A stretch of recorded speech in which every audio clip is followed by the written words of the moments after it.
Imagine moving into your dream home, a place that promises comfort, a fresh start, and the perfect life.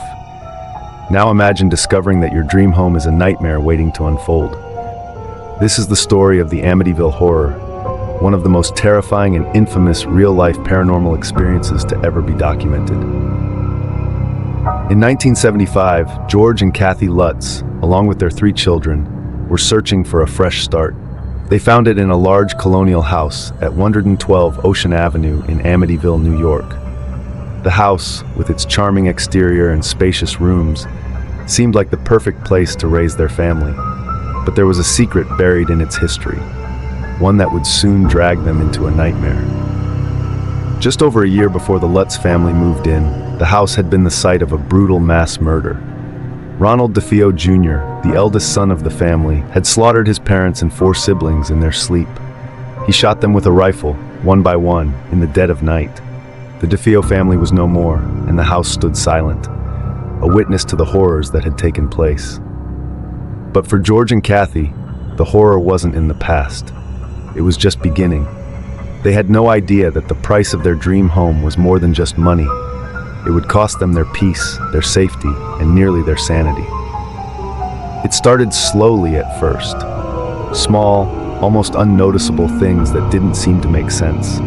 Doors that wouldn't stay closed. A strange, unsettling odor that lingered in certain rooms. But as days passed, the strange events grew more intense, more frightening.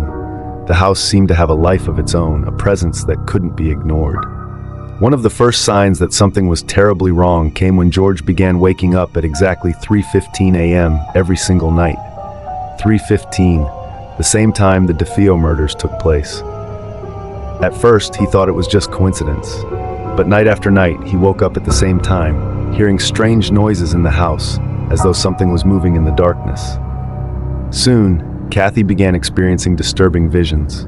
One night, she saw the ghostly figure of a pig-like creature with glowing red eyes standing in the corner of her room. It was the kind of nightmare that felt too real, too terrifying to shake off. But that was just the beginning. The children began to hear disembodied voices, calling their names in the dead of night. "Get out," the voice would whisper, chilling them to the bone. But when they searched the house, no one was there. They even began to feel as though they were being watched, as if something unseen was lurking, waiting. And then the objects began to move. Furniture that had been carefully arranged was found shifted, displaced as though someone had been there, moving it when no one was around. But the family wasn't just witnessing these strange occurrences, they were feeling them. Cold spots, like sudden gusts of freezing wind, would appear without warning. The house felt alive, and not in a welcoming way. As the days wore on, George's behavior began to change. He became irritable, short-tempered. He was often cold and distant, like someone else had taken hold of him. And Kathy wasn't immune to the house's sinister influence. She felt constantly exhausted, drained, as if something was sucking the life out of her. It wasn't just the house.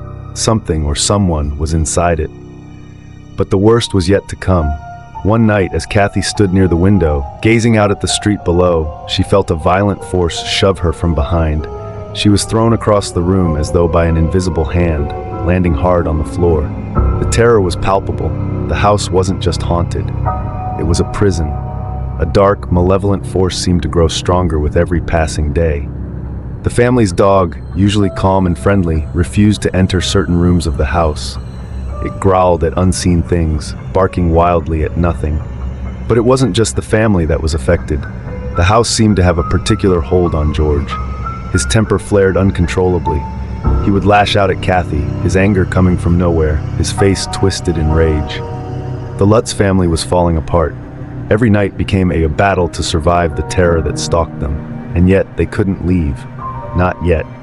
The house had them in its grip, keeping them there, bound by an unseen force. Finally, after just 28 days, the Lutz family couldn't take it any longer. In the dead of night, they fled. They left the house behind, never to return. But the terror didn't stop there. The family was forever changed. They couldn't escape the memories of what they had endured. The nightmares didn't fade. The sounds, the visions, the oppressive darkness stayed with them long after they left. The house at 112 Ocean Avenue became infamous.